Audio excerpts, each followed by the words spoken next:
Hey guys, welcome to another episode of LFA's Chop Shop. This week, we get the wagon back.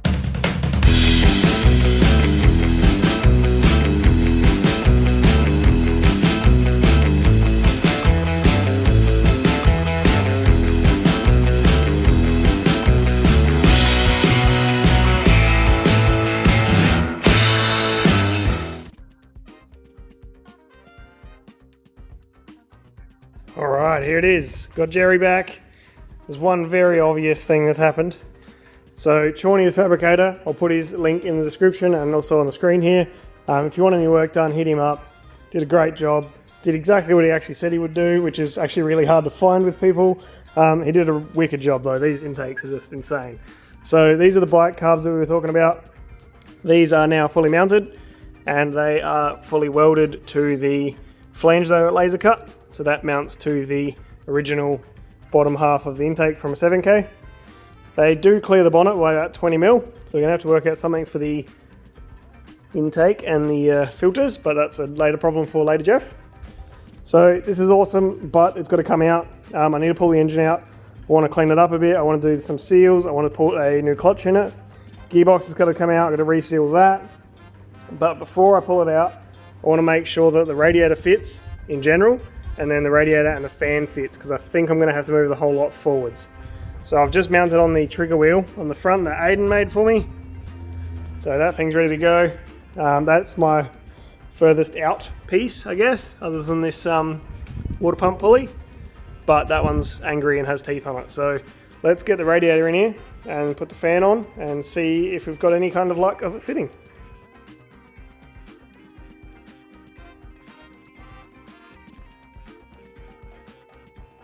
Surprise, surprise, it doesn't fit. So eBay has let me down again, but this is actually a pretty decent quality radiator, but the mounts actually hit. So if they hadn't put this mount on here, this piece would clear, if that makes sense, and that is a 90 degree. So if they actually put that on the other way around, it would have fit, but it doesn't. So the bolts actually line up, which is good. And then this side, it would line up. But like I said, on the front as well, the brackets hit on that side. So that's not great. I'm going to try and see if I can fit the fan in, or how close. There's not really any point really, because there's only a little bit of room here. I might measure this and see how far off we are. And I can also gain some room here, obviously. So maybe if I can sneak it forwards that 15 mil, I'll gain enough on the back. But it's one of those things. I'm going to have to cut the mounts off and then hold it in free air and try and make it work. So just going to fiddle around with this before I pull the engine out, get a plan going for this radiator, and then I can pull the motor out. Alright, so as I was just saying, the radiator doesn't fit. I could try and fit it now, but it doesn't fit, and I don't have bonnet hinges to put the bonnet on to see how far forwards we can bring it. The only piece I would have to modify is this and the radiator, given that the bonnet will clear. We'll see how that goes. So I've got about 45 mil clearance if I move the radiator all the way to here, and I need about 55. So I only need about 10 mil. Whether I can sneak a half circle in here and bring the radiator forwards even more, or something like that, we'll soon find out.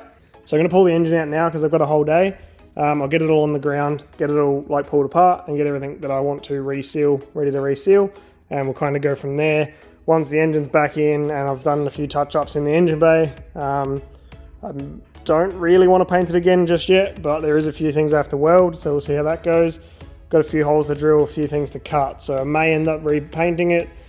If that's the case, the engine will get dropped back in, the radiator will get made to fit, then pull it all out again, paint it. But we'll see how we go with that. I think I'll probably get away with pulling the engine out, fixing everything, just touching it up for now, putting the engine in, and then trying to make the radiator fit later. So we'll see how we go with that, but flash back to this point in time and tell me I was wrong in about 6 months when this is back together. So let's get into pulling this engine apart. I'm just going to put you on a hyperlapse, jack the car up, get the gearbox out, get the tail shaft out, get all the fluids drained, and get it all happening.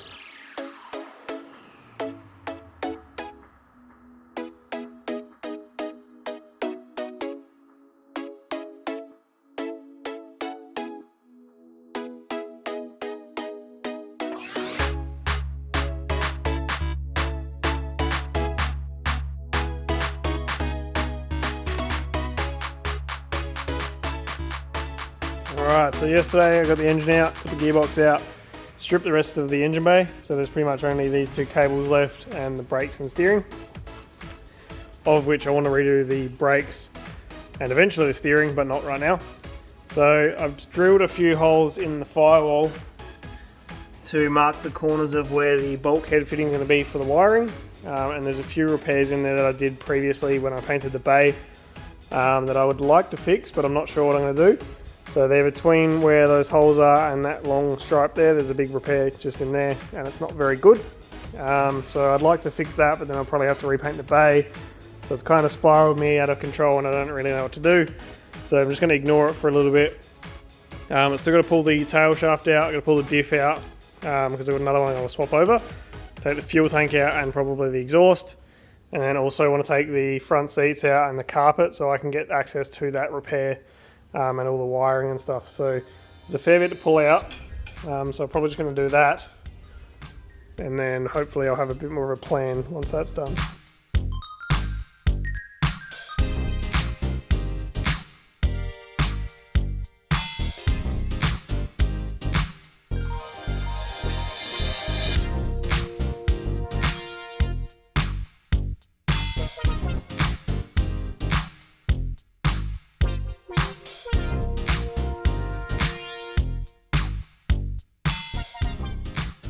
Alright, so the back's all done. Got the U-bolts out, got the tail shaft off, got the lowering box out. So the drums are off because I found a knocking noise. Sounds like it's in the diff, so hopefully that gets fixed when we put the new rear end in. Got the brakes disconnected and most of the fluids out, just got a pan under there draining that out. So that's literally just ready to fall out. Probably have to undo one of the leaf springs to get it out. I can't remember if they fit. I think it will. The drum can sometimes fit between the leaf and the rail. Some cars it works, some cars it doesn't. So now I'm going to jump on the interior and take these seats out and get the carpet out. Probably take the steering wheel off and see what else we can get happening in here.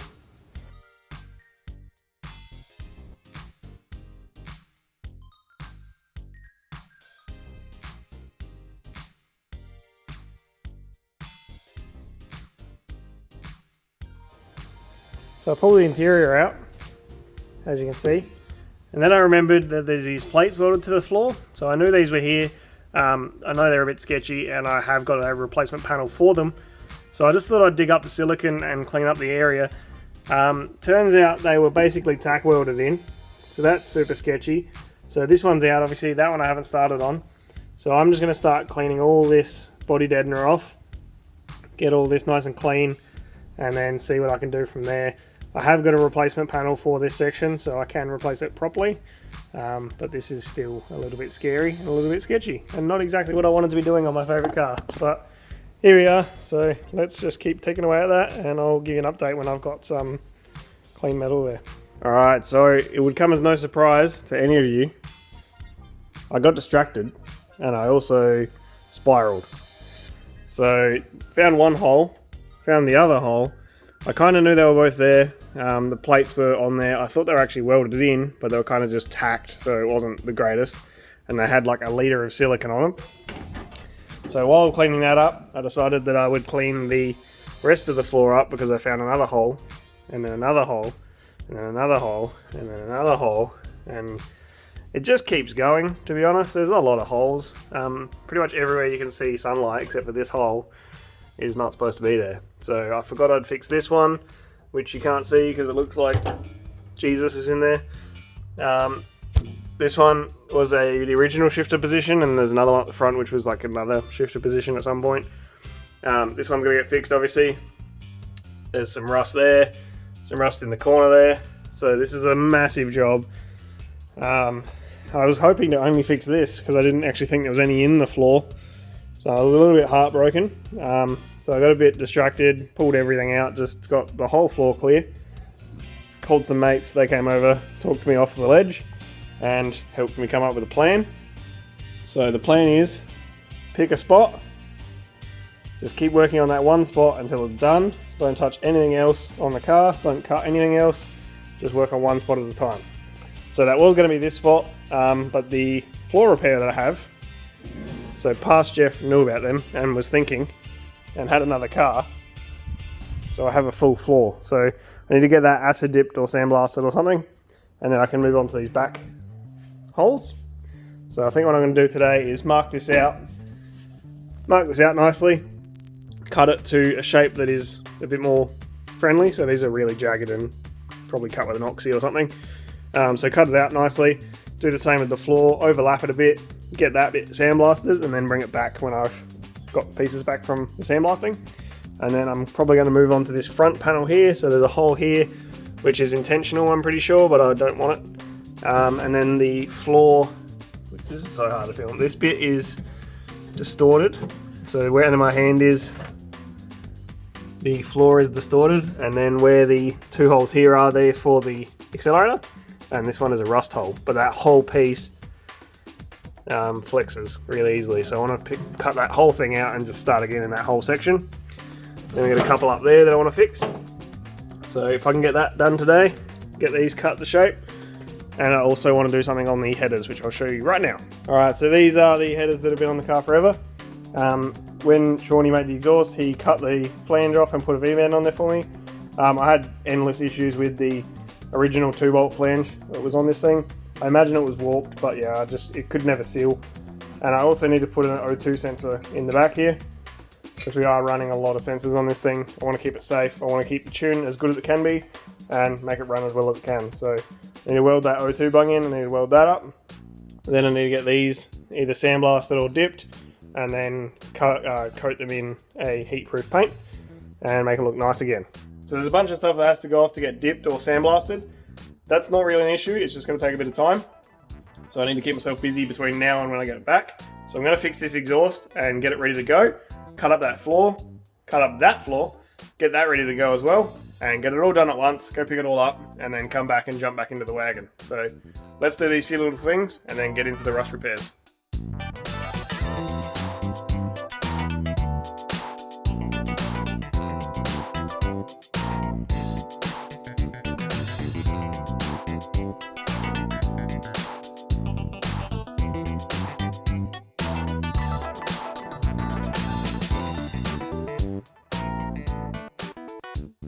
Alright, so I've moved on to this front patch here. I marked the accelerator pedal bolt hole locations, so they're 200mm forwards from there, and they're 25mm apart. Then moved on to cutting the rusty bit out. So this hole here is also rusty but also very bent. So cut that out, and I've ground it down so it's got some nice fresh metal. So I need to go make this again and put some bolt holes in it and weld it again.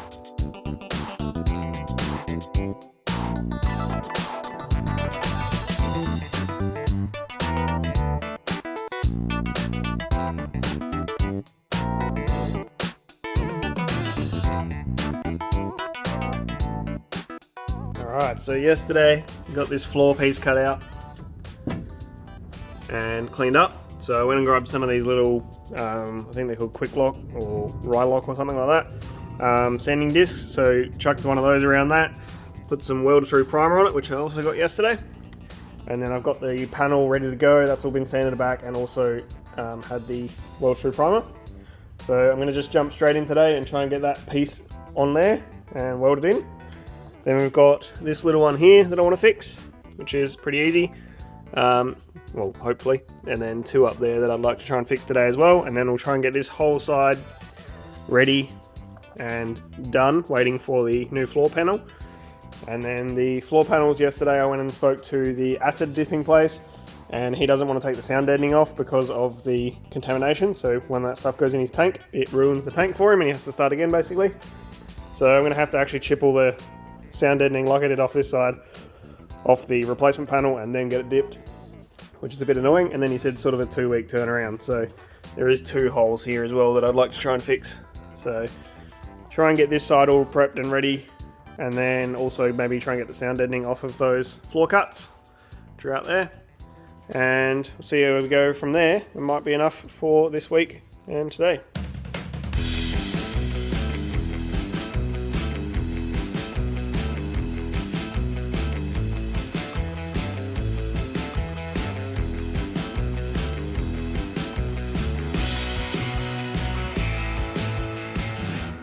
Alright, so I got that plate welded all up.